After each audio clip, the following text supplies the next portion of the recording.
Hi everyone, it's simpler. In this video I'll show you how to make a invisible folder on your desktop without adding any name to it, as you can see here on my screen.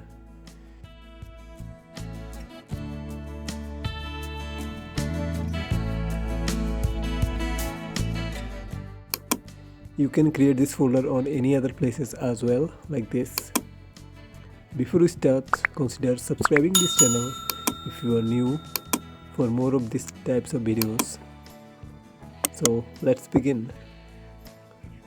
First, right click and create a folder on your desktop.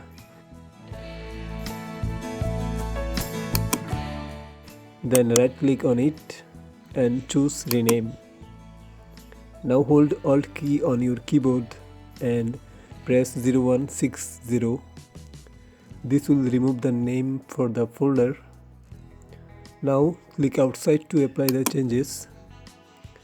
And now right click on the folder again and open its properties.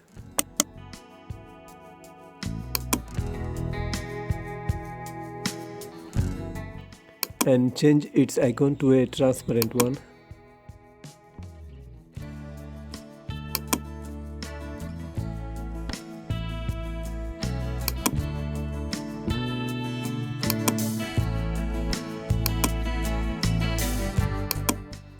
That's it. Now you can use this trick to create invisible folder on other places as well.